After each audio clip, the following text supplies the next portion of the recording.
മുഖ്യമന്ത്രി പിണറായി വിജയനെയും CPM സംസ്ഥാന സെക്രട്ടറി കോടിയേരി ബാലകൃഷ്ണനെയും R ബാലകൃഷ്ണപിള്ളയെയും പൊളിച്ചടുക്കി NSS general secretary G Sukumaran Nair. ഏത് മുഖ്യമന്ത്രി വിചാരിച്ചാലും ആചാരങ്ങൾ തകർക്കാനൊക്കില്ലെന്നും സർക്കാരിന് മുന്നിൽ മുട്ടുമടക്കില്ലെന്നും അദ്ദേഹം വ്യക്തമാക്കി. അഖില കേരള നായർ പ്രതിനിധി സമ്മേളനത്തിൽ സ്വാഗത പ്രസംഗം നടത്തുകയായിരുന്നു അദ്ദേഹം. സമദൂരത്തെ എതിർക്കാൻ മുഖ്യമന്ത്രിക്ക് അവകാശമില്ല. NSSന് രാഷ്ട്രീയമില്ല. സമദൂരവുമായി മുന്നോട്ട് പോകും. സമുദായാംഗങ്ങൾക്ക് ഇഷ്ടമുള്ള രാഷ്ട്രീയ പാർട്ടികളിൽ അംഗമാകാം.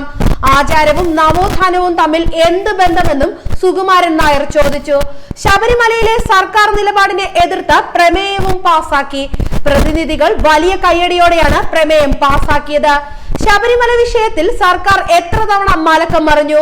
വനിതാ മതിലിന് ശേഷം കേരളത്തെ ചെകുത്താന്റെ നാടാക്കി മാറ്റാനാണ് സർക്കാർ നീക്കം.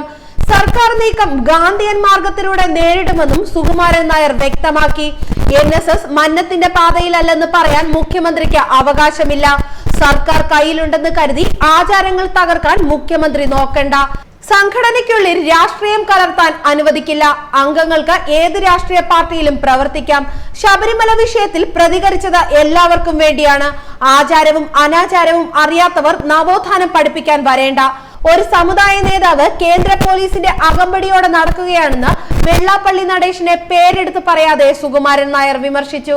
സവർണ അവർണ വേർതിരിവുണ്ടാക്കാനാണ് സർക്കാർ ശ്രമിക്കുന്നത്. എല്ലാ പാർട്ടികളോടുമുള്ളത് സമദൂരമാണ്. ആചാരങ്ങൾ എന്തുമാകാമെന്ന് മുഖ്യമന്ത്രി കരുതരുത്. കയ്യൂക്ക് വെച്ച് ആചാരം തകർക്കാൻ ഒരു മുഖ്യമന്ത്രി വിചാരിച്ചാലും നടക്കില്ലെന്നും സുകുമാരൻ നായർ വ്യക്തമാക്കി. ഇതോടെ സർക്കാരും NSSും തമ്മിലുള്ള അകൽച്ച കൂടുതലായി. വരും ദിവസങ്ങളിലും CPMും സർക്കാരും NSSുമായുള്ള പോര് കടുക്കുമെന്നാണ് സുകുമാരൻ നായരുടെ പ്രസംഗം വ്യക്തമാക്കുന്നത്.